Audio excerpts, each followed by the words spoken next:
Welcome to Raise the Line with Osmosis from Elsevier, seeking solutions with leading experts on how to increase healthcare capacity so people can get the care they need during the pandemic and beyond. Hi, I'm Shiv Gaglani, and today on Raise the Line, I'm happy to welcome Dr. Julie Pilitsis, who's the Dean of the Charles E. Schmidt College of Medicine and Vice President of Medical Affairs at Florida Atlantic University. Being the first woman neurosurgeon to become a dean, Dr. Pilitsis oversees the college's innovative medical student and graduate medical education programs in partnership with a consortium of 5 regional hospitals.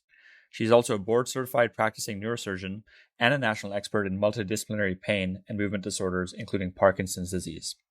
Prior to joining FAU, Dr. Pilitsis served as Division Chief of Functional Neurosurgery and Chair and Professor of the Basic Neuroscience Department at Albany Medical College in New York.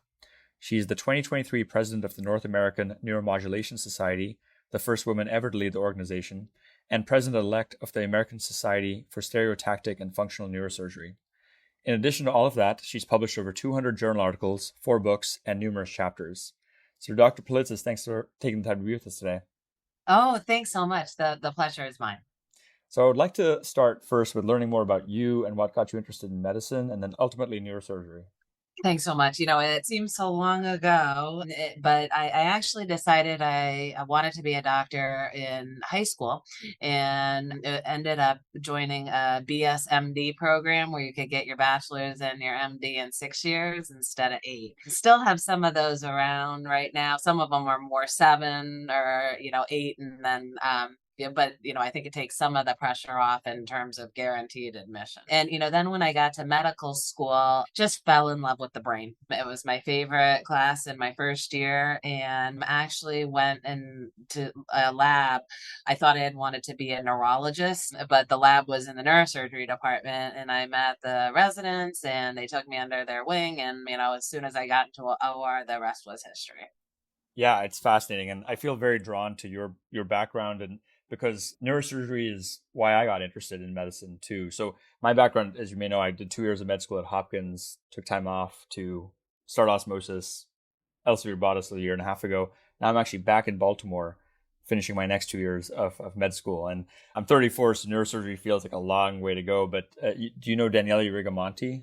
The nurse? I do. He was my mentor and big Osmosis supporter from the beginning. And he has been on this podcast too. Oh, that's wonderful. And, I think it's sometimes, it seems like such a long time. And, I actually did a PhD during my residency and then a fellowship. So I trained for 9 years after med school.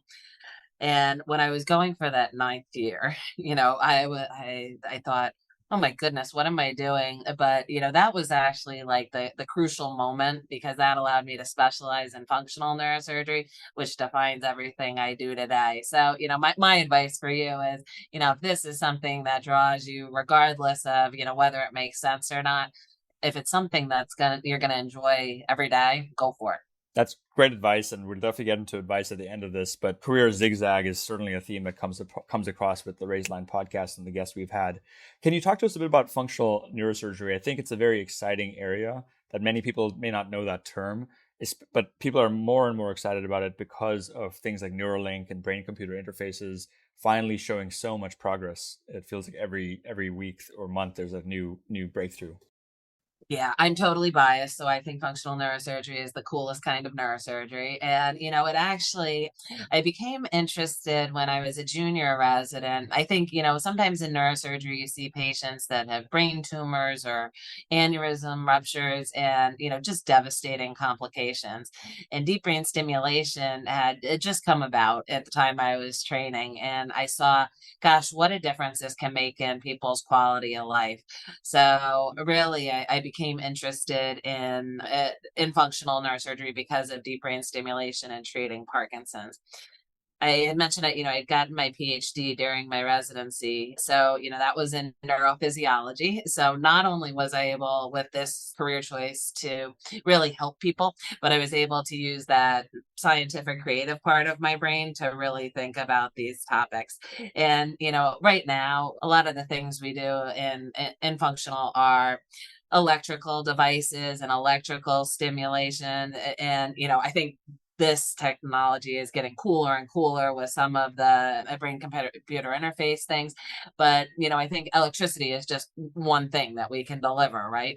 So, now there's been recent excitement about thermal ablations, or how do you deliver ultrasound? And, then of course there's been stops and starts of stem cell therapy and gene therapy, but we're using the same type of techniques. So it's just always an exciting time to be in functional neurosurgery. And I'm fortunate that, I have some of the best colleagues in the world in it as well. Yeah, amazing. So how do you, I'm always really impressed with when we have people like yourself on the podcast who are like, we were talking about Dr. Charles Lockwood, who was on the podcast earlier, very successful OBGYN, very great researcher and also administrator. You wear so many hats. What % of your time do you spend on each of these: academic, research, clinical, would you say, and administrative? Charlie's a great guy, and I think the world of him, and is a role model in so many ways. And I think I've always been able to balance things. Having said that, there's times when you're going to be busier clinically than you are research wise and administrative wise. So when I started my practice, it's important to realize that it doesn't happen instantly. And so I started my practice, and, first and foremost, you have to get good at your job. And so your primary job, or my primary job, was to be a good surgeon. So, I think if you start with that basis, then some of the other things happen. I made sure that I had some protected time to do research, but oftentimes these things happen in series. I'm a big believer that, our competitive advantage as neurosurgeons in the research space is that we're interfacing with the brain, we're interfacing with the patients. We know what some of these real issues are that need to be solved, and can think about some of the technologies in order to do so. And so for me, that was a way to have a successful research program building off my clinical experience. There's other researchers that manage to completely separate the things, where they have a research program a little bit in one direction and a clinical program in another direction, and they're much more talented than I am. I like it that my two worlds kind of intersect. And then, I think from the administrative standpoint, I've been dean here at Florida Atlantic for 14 months. And, so when you're in a new job, you're always going to dedicate more time to getting the skills to succeed in that job. But at the same point, it was really important to me, especially coming in new from a completely different system, a completely different geography, to understand what challenges faced my faculty. And in order to do that, I needed to practice, and I needed to perform research so that I could be the best leader possible for them. And, I could inspire students and learners to go in any of those disciplines. Yeah, no, absolutely. I think it's a very powerful place to be, because when you talk to students or other faculty, mentees, you can talk about all these things with ease, it seems. So, tell us a bit about your decision to go into leadership, into academic medicine, and then the decision to go to Florida. I mean, the New York to Florida transition is pretty common. I say this as a Floridian, someone who grew up in Florida myself, in Cape Canaveral. But yeah, I would love to hear more about your administrative leadership track. Yeah. So, I'm a big fan of getting more training along the way. You can probably see that from my credentials. So I do more than go to school. But, my first experience with getting more training was in a junior faculty development program when I was 4 years into my career. And in that experience, I had a really terrific mentor, Dr. Luann Thorndike. She's still at University of Massachusetts. And she was talking to me about what I wanted to do. And the idea of being dean hadn't congealed in my mind yet. But as soon as I explained to her what my passions were, she said, Julie, next time somebody asks you, you're going to say, I want to be the dean. And, and it was interesting because I reflected on that often, and, thought about, do I really want to do that? And sure enough, I did. And then I was lucky enough. I moved to Albany at that time, back to Albany. I had gone to medical school there. So that was like 12 years later, I came back. And, I was chief of functional neurosurgery and, I had done a good job. So my chairman advocated for me to the dean. And so the dean met with me, Vince Verdile, who's still a mentor to me. Is one of the longest standing deans ever. And he said, "What do you want to do?" And I said, and he said, "You want to be a chair?" And then I kind of looked at him, and then he pointed to his seat and he said, "You want my chair?" And, I said, "Not yours, but, I think that's the way I want to go." And so he was just amazing and mentored me for this position. So I will tell you, I subsequently became chair and was able to learn from his experience. But when I walked into this position, he had me so well prepared because we kind of went through where my expertise was and where it was lacking. And he created kind of a own personal mentorship program for me, where I got experience with the finances and with philanthropy and other. So to the next part of the question, how do you end up in Florida? Well, in Palm Beach County, most people are from New York, but so it does feel comfortable. Having said that, a lot depends, like anything in life, on timing. And when it became time for me to start looking for a job as a dean, there were several jobs available. This one resonated with me because it was looking for a clinician scientist who was an expert in neuroscience. So I thought they'd made the position statement for me. That's awesome. So tell us a bit about FAU. I obviously know quite a bit about it, having grown up in Florida and having friends who've gone through both the undergraduate as well as the medical programs. But in your view, what are the things that attracted you to FAU, and where do you see it differentiating over the next 5-10 years under your leadership, hopefully? Yeah. So it's much more fun to answer that question post March Madness than it was beforehand. Florida Atlantic made the Final Four. And, I think there's a lot of things with that story that tell our story in general. I think we actually are pretty large. We have 6 campuses across all the way from Davie to Vero Beach. So a wide span over 4 counties that are about 4 million people. And, we have about 30,000 students on campus. So it's hard to say we're the little engine that could, but in many ways we were. And, I think that Dusty, who was, the coach that led us to the Final Four, really was a gentleman that is a gentleman that cares about the kids and, really enforces the concept of team. And, as opposed to some of the other teams, we had 9 people that could play. And so we weren't relying on our starting 5. And, I think that team spirit is something that's so integral and reflective of FAU. So FAU's College of Medicine, I affectionately refer to as my startup college. It's been around since 2011. It just was built on people that are as impassioned about healthcare as Dusty May is about basketball. So really just people that work so hard to get us accredited, start our medical school, get our residency training programs up and running. And now I have the really fun job of kind of looking at other things. So now we're looking kind of at the clinical enterprise and at the research enterprise.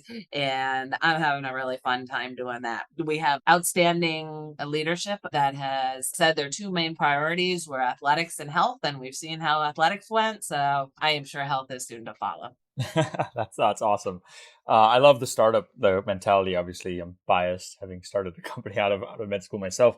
But it feels like a very innovative, exciting time, both because all the net migration into Florida and investments, and it seems like a really great place to be, especially your area, and then the opportunities to innovate. So we launched this podcast at the beginning of the COVID pandemic and called it Raise the Line as in ways to strengthen our healthcare system, ranging from digital health and value-based medicine to how do you train more healthcare professionals and how do you keep them in practice longer, because a lot of them have obviously left the profession and burned out along the way. So can you talk to us a bit about some of the macro trends you're seeing in healthcare over the next couple of years, including maybe even artificial intelligence? Charles Lockwood and I spent a lot of time talking about that one too. What gets you excited? What gets you worried? How are you training the clinicians of the future? great question, and a lot to unpack there that we could tackle in a variety of ways. At first, just a little bit about my ecosystem here in Florida. Florida is great at very many things. Having said that, on U.S. News and World Reports, we rank 25th out of 50 in healthcare in the U.S. And when you dig into those numbers a little bit deeper, we're 41st in access. So meaning that it's really problematic to get in and see a physician. An example that really resonated with me was, if you were a woman that gets diagnosed with a lump on her breast, on average in Florida, it takes you 30 days to see a doctor. Hmm. So national average is 3 to 5 days. Wow. And so, we have to do better. And, what's going into that? Well, it's an interesting market. And, I don't know if it's reflective. It's reflective of certain markets. So we have many of our communities where the average age is 65. And we know that people that are over 65 use healthcare at 5 to 8 times what people under 65 use healthcare at. If you look at our doctors in this market, 40% of our physicians are over 60. And so sometimes, as you get older, you may not want to work a full FTE. And so, we see some of those numbers change. And, as everybody in New York seems to move down to Florida from elsewhere, but in Palm Beach County, it's New York, New Jersey, I think these numbers are going to get even worse. So a couple of things that we're doing. We've been a teeny tiny med school. So we had 64 students, and over the next 2 years going to get up to 104 students. And it may not seem like that big of a jump, but it's 62%. And then if you look at how many extra patients those 40 students can see over their career, it's a pretty big number. And we're doing the same with our nursing school as well. So I think we're trying to make more doctors and nurses. Then we're trying to figure out ways to keep people happy. And I think there's a lot of things that can demotivate people. When you look at all the burnout issues, a lot of it comes from the time spent in the EHR and the time spent, not actually doing why many people went into medicine, which was to take care of patients. So, I would echo a little bit where you may have gone with Dr. Lockwood. We need to have better technologies in order to free up that time and maintain that physician-patient relationship. And that holds true for all of healthcare. So, how can AI do that? If ChatGPT can, write, talks and essays and, take the USMLE and what, it certainly can help us with this issue. And then, I think there's other technologies. There was one of the things that stuck with me is, in this nursing shortage, we particularly have a shortage of nurses that want to be bedside nurses. It's a really tough job. And, it's sometimes a really thankless job. But, for all of us that have been in the hospital, that bedside nurse is really like what you remember about being in the hospital and how they cared for you. But, one of the things they've done in Japan is actually have, use the robots or the tugs to dispense medication. So is there a way we can take some of those tasks that may be less glamorous, and especially those that are prone to error, and automate them? I'm sure there are. Yeah, no, it's a super exciting time, and certainly something we like to cover here. We've had people like Eric Topol on this podcast, who you may know, talking about the future, because as a dean, you have a great opportunity, but also responsibility to train the doctors and nurses to be able to practice in the future, right? So concepts like value-based medicine too, where I know in South Florida, there's a huge rise in value-based medicine like Chen Med and other things like that. Do you want to talk a bit about maybe the healthcare model and like how you think about that? Because, even your field of neurosurgery very much has been fee for service for a long time, but how are you thinking about like health policy changes and what we need to be doing there to increase access? Yeah, I mean, there's so many different directions that you can go with this. And I think that, one of the expressions is that, you've been at one medical school, right? So each model is a little bit different. And, the model I'm at is very different from where I came from in Albany. So in Albany, it may be more of what you think as a traditional model, where, the practice, the medical school and the medical center were all one, not quite one, but they had somebody that was generally overseeing them. And here where I am at Florida Atlantic, we have traditionally been a community-based medical school, and so that means that my learners go to a series of hospitals, and I have my medical students at 10 different hospitals. I have my residents at 5 different hospitals. So what does that model look like? And I think for me, in terms of medical education, it's no secret that the clinical enterprise funds medical education, and so we have to think about how funds can flow differently to accommodate those needs. Thinking more about kind of the macro environment outside, and I think academic medicine and academic hospitals are essential. I mean, they have a tremendous economic impact on the landscape. $22 billion in Florida alone. They bring in high paying jobs, and bring in brain power, and they are so good for the economy in so many ways. So I think the community needs to understand that. And, I think everybody wants good healthcare, but I think sometimes they don't understand like the economic impact that good healthcare brings to the area. Amazon certainly does, on their top 5 things they look for when they are going to establish a big facility. They're looking at whether there's an academic medical center. So, I think people need to understand those dynamics. In terms of value-based care, I think there's a lot of different opportunities to do things smarter and to do things more efficiently. And, I think that we're being forced to do that in this market. COVID kind of turned everything on its head. And, now as we're looking at different medical practices and how we practice medicine, I think the time for innovation and really thinking differently is upon us. Yeah, 100%. I mean, as we talked about, the crisis is a terrible opportunity to waste. And, it feels like there have been a lot of changes in healthcare because of the COVID pandemic that hopefully we can take into the future, like telehealth, digital health, remote patient monitoring, aging in place, these kind of themes. I know we're coming up on time, so I just had a couple other quick questions for you. The first is, as you know, Osmosis is a teaching company. And so we like to ask our guests if they could snap their fingers and teach any audience any subject matter, whether it's a video or a course or whatever it may be, what would it be for you? Like, who would you want to teach and what would you want to teach them and why? It's a great question. And, I think there's so many things you could talk about, but, I would like to think about the thing that is most influential to the most number of people. And, I have had the opportunity to not only attend leadership training, but to do a good amount of leadership training for people. And, when you look at highly successful people in medicine and probably in any career, one of the things that really makes people capable of accomplishing great things is having a support system that tells them they can do it and helps them to persevere. And so I think of all the things, just making sure that you're surrounding yourself with the right cheerleaders and the right people to get where you want to go in this life. And if you're not, find those people. They're out there and they want to help you. So I think, I would spend time talking about the value of that support system, mentors, sponsors, coaches, and getting people to a place where they can best succeed. Yeah, that's wonderful. That's really, really insightful. And I agree from personal experience as well.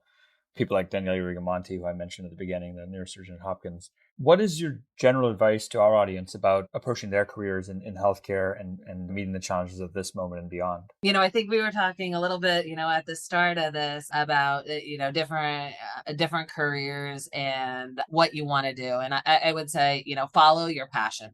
Just make sure if there is something you want to do and you love to do, go for it. And go after it and figure it out, and there will be a way. I may, make sometimes be wrong, but I'm never in doubt. And, I just move forward and follow that. The worst thing to do is to have regrets. Don't let life happen to you. Just, go out and grab it by the horns. I love that. Yeah, it's a great mentality where you can't go wrong, right? You may need to switch trajectories or whatever, but the decisions you made in the past, mistakes or not, are what made you who you are today, and you're just going to go forward. Last question, is there anything else you want to leave our audience with about you, FAU, neurosurgery, healthcare, or anything else that's top of mind for you? I'm really excited to be at Florida Atlantic. And, I think we're doing something really special here to change the way healthcare is delivered in South Florida. So keep an eye on us, and make sure to, bet on us. If you'd bet on the basketball team, some people made a fortune. He was actually a really nice guy. He ended up like sharing some of the wealth to get some of the students and others to the game. But we're doing great things. And, it's really a fun time to be in South Florida with the people coming down here, the resources coming down here, and the spirit for innovation and entrepreneurship. Well, that's exciting. We'll definitely keep an eye out. And I know a bunch of our audience do train at FAU and in other Florida programs. So we're really excited to have you on the show, Dr. Pilitsis. And I want to thank you not only for taking the time to be with us, but more importantly, what you've been doing for your entire career to raise the line and strengthen our healthcare system. Oh, thanks so much. And thanks so much for having me. This was a pleasure.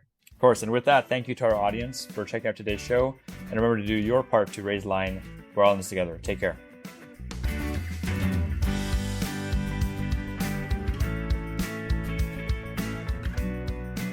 If you like this podcast, please share it on your social channels. You can also subscribe to the series and check out all of our episodes at osmosis.org/raisethelinepodcast.